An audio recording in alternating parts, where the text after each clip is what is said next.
Oke, selamat malam semuanya. Ya, ini F-Talk edisi 8 November 2022. Seperti biasa, malam ini kita akan berikan update market IHSG dan saham-saham yang sudah masuk di kolom komentar F-Talk edisi 7 November 2022. Ada beberapa ini, tidak terlalu banyak. Ya, kita akan bahas sesuai dengan permintaan Bapak Ibu semua. Oke, kita langsung masuk ke pembahasan pertama. Kita masuk IHSG dulu ya. Hari ini IHSG kembali terkoreksi, melemah setelah kemarin mengalami kenaikan. Ya, seperti inilah konsolidasi ya. Seperti yang sudah kami share ke Bapak Ibu semua di Stockholm edisi minggu ini. Judulnya IHSG konsolidasi. Jadi ini merupakan bagian dari sebuah skema koreksi mendatar setelah mengalami kenaikan dari bulan Oktober yang lalu ya. Jadi ini bagian dari proses koreksi ya. Ini ya. Ini ya, judul Stockholm minggu ini adalah IHSG konsolidasi ya. Range geraknya adalah 7120 7140 untuk area resist dengan support di 6940 6930. Terakhir IHSG hari Senin tanggal 7 sempat mengalami pelemahan di 7012 ya. Di 4 November juga sempat turun di area di bawah 7000 dan terakhir rejection dari 7100. Ini adalah area konsolidasi dan pergerakan masih konsolidasi seperti ini ya. Seperti yang sudah saya sampaikan di pembahasan di F-Talk sebelumnya, kita tidak trading IHSG, namun kita perlu tahu kondisi IHSG itu seperti apa dan seperti apa kita harus bersikap ketika kondisi IHSG seperti ini ya. Tentu saja kita akan ya cenderung menghindari saham-saham yang berkorelasi dengan IHSG. Ya, tidak semua saham kita katakan mover yang bergerak sama dengan IHSG, ada juga yang melawan IHSG juga ada, tapi ya kita akan lebih fokus yang memiliki probabilitas lebih besar, yaitu saham-saham yang memiliki pergerakan yang tidak ada korelasinya seperti saham-saham lapis 3, lapis 4 ya, saham-saham kecil yang pergerakannya mungkin tidak akan sama dengan indeks turun dia naik. Seperti hari ini beberapa saham yang kita tradingkan justru profit ya. Justru hari ini kita di PTR ya, kita profit ada sekitar 2 saham ya, MTEK dan SCMA kebetulan hari ini ya. Kita take profit sebagian ya, ada beberapa saham juga yang mengalami kenaikan hasil transaksi kemarin. Ya, ini bukti bahwa tidak selalu IHSG turun atau IHSG konsolidasi saham itu juga akan bergerak sama. Tidak semua. Ada juga saham-saham yang menarik. Itulah ya, kita harus bisa mencari mana-mana saham yang kira-kira bergerak bisa bergerak naik ketika IHSG itu tidak perform atau tidak mengalami kenaikan juga gitu ya. Seperti itu. Ini salah satu juga bagaimana kita mengetahui itu ya, kita harus melakukan analisa teknikal untuk trading ya gitu. Jadi ya saham-saham yang konsolidasi ya sebaiknya sekarang ini dihindari dulu, atau saham-saham yang sudah mengalami kenaikan dan sudah ditarget kenaikannya ya segera di take profit kalau Anda punya. Kalau belum punya ya jangan dipaksakan untuk mengejar. Nah, nanti IHSG-nya sedang tidak mendukung, sahamnya Anda beli ketika momentumnya tidak tepat, sehingga hasilnya adalah ya bisa saja Anda terjebak di situ, dalam artian di bawah konsolidasi panjang atau di bawah koreksi atau nyangkut gitu ya. Itu ya, harus kita tahu ketika kita trading, perlu kita tahu IHSG itu kondisinya seperti apa untuk menentukan strategi memilih dan bagaimana kita bereaksi ketika market bergerak seperti sekarang ini. Kira-kira seperti itu. Ya, besok kemungkinan naik dan turun seperti hari ini ya, masih di ruang yang sama atau masih di rentang yang sama ya. Jadi selama IHSG tidak menembus resist ataupun support ya, pergerakannya masih akan di sini saja, dan saham-saham mungkin yang saham-saham penggerak market ya akan cenderung flat, dan itu tidak akan menarik buat kami untuk trading di situ. Ya, seperti itu kira-kira. Baik, kita langsung masuk ke pembahasan saham. Pertama IPPE. Technical ya, kita akan bahas technical singkat saja. Oke, untuk IPPE sekarang ini berada di resist. Saat ini IPPE sedang meretest EMA 60 ya, yang mana IPPE ini mencoba untuk uptrend dan saat ini sedang meretest ya, meretest support. Supportnya saat ini yang sedang diuji di kisaran 214 ya, 212 ini adalah area support ya. Kalau dia bertahan di sini secara teknikal harusnya dia masih uptrend.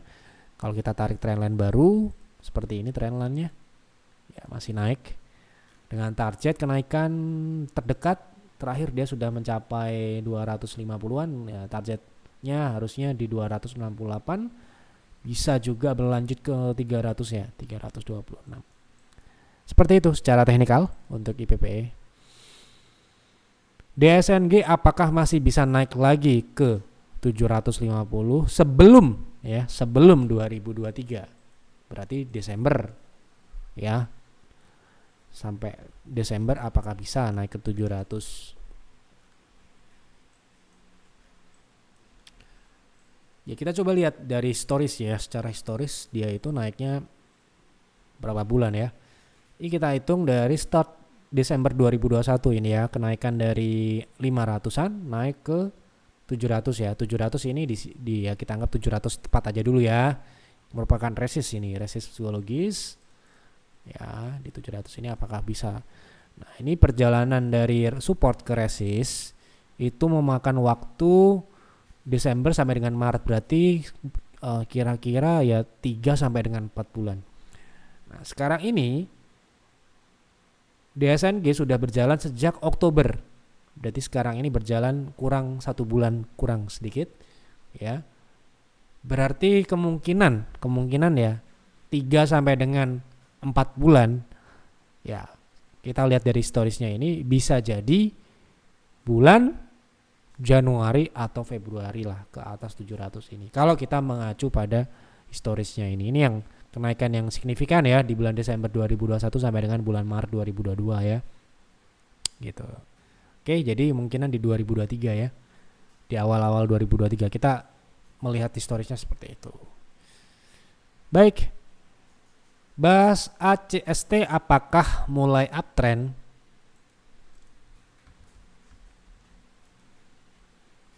Oke. Kita bersihkan dulu. ACST ini pertama dia masih di bawah EMA 60 ya, dan EMA 60 ini kita lihat cenderung flat atau turun ya, kita anggap ini turun ya. Jadi belum uptrend, belum di atas EMA 60 juga. Kapan ACST ini uptrend, konfirmasi uptrend? Pertama, kalau harga sudah bergerak di atas EMA 60, tetapi itu juga belum bisa dikatakan uptrend secara sempurna. Uptrend secara sempurna apabila ACST ini tentu saja bisa membentuk higher high baru. Ya, higher high saat ini di 232. Artinya kalau ini dipecahkan berarti mulailah uptrend. Ya, seperti itu. Kalau dia naik ke EMA 60 katakanlah di 200 lah, itu masih belum uptrend, bisa saja dia konsolidasi. Bisa saja dia konsolidasi seperti ini. Ya toh, bisa gerak di sini aja. Ya, yang dimaksud di sini apakah tren minor atau tren mayornya? Kalau tren minor saat ini downtrend ya masih di bawah 60 juga, dan ini cenderung malah justru konsolidasi ya. Seperti itu. Bahas technical GOSCO.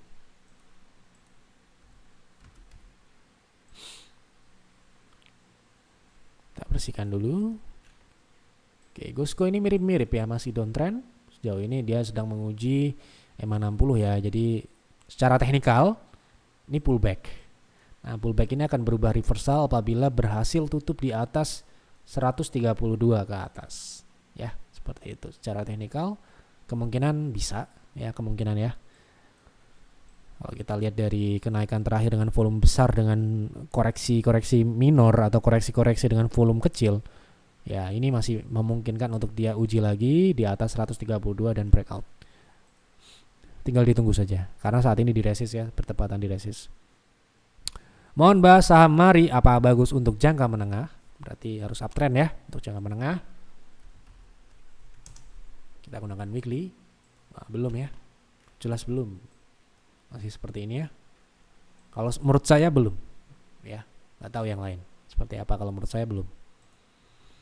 karena harus uptrend dulu ya untuk jangka menengah. Nah, terakhir ya ini, karena ya pertanyaannya ini ya saya akan bahas saham-saham ini saja sesuai dengan permintaan Bapak Ibu semua. Jadi silahkan isi saham apa yang menarik untuk dibahas di F-Talk selanjutnya ya, lengkapi untuk trading, untuk invest, atau hanya cuma tanya technical, atau untuk investing, atau untuk fundamentalnya saja, silahkan isi di kolom komentar ya. Terakhir, tolong analisa BRMS, saya lihat sepertinya sudah mulai reversal. Kita nanti lihat. Masih bingung saham ini bagusnya untuk invest atau trading. Hari Senin sudah masuk sedikit di 183. Hari ini harganya berapa? Belum cek. Kemungkinan akan naik hingga berapa? Untuk trading kadang bingung menentukan kapan waktunya TP, stop loss, atau tambah muatan. Wah, banyak ini ya poin-poin. Saya coba nanti bahas satu persatu ya. Coba kita lihat apakah sudah reversal atau belum ya. Kita jawab satu persatu ya. Ini kan banyak nih pertanyaannya. Oke. Ini tren naiknya. Ini tren naik BRMS saat ini. Ini tren koreksi karena tren yang utama adalah ini.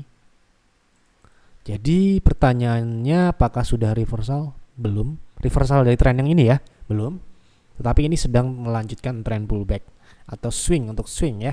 Untuk swing ini masih memungkinkan karena sekarang ini dia MA60 kebetulan sangat valid di sini ya. Beberapa kali reject dan turun, dan hari ini pun gagal melewatinya. Artinya apa? Artinya apabila BRMS bisa lewati itu akan ada peningkatan transaksi harusnya. Responnya harusnya besar dengan potensi kenaikan. Ini ya, ini menjawab kemungkinan akan naik hingga berapa ini ya. Ini asumsi kita masih dalam tren turun ya, asumsi kita. Jadi akan naik ke berapa? Pertama di 200 level psikologis 0,5 dan 0,6 yaitu di 212 dengan catatan kenaikan ini sampai dengan 14 November. Ya, seperti itu. Kemudian bagusnya untuk invest atau trading ya. BRMS untuk invest kita cek dulu fundamentalnya seperti apa ya. Jadi BRMS ini untuk 2021 pertumbuhan luar biasa ya, 1000% untuk bottom line, bahkan untuk operasionalnya juga 1800% pertumbuhannya. Revenue juga tumbuh sejak 2019 ya. Kemudian di tahun ini di kuartal 1, kuartal 2, kuartal 3 ini relatif bervariasi ya.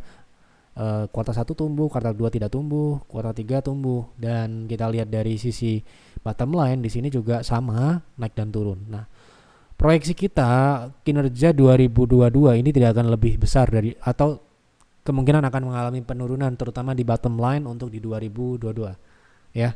Karena di 2021 itu signifikan sekali kenaikannya. Jadi kemungkinan akan ada koreksi di tahun ini untuk BRMS. Itulah kenapa BRMS ini kita sell di Pierce.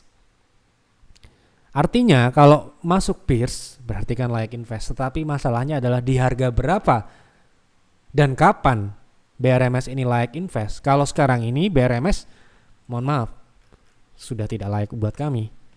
Untuk invest sekarang ini enggak, tapi untuk trading iya.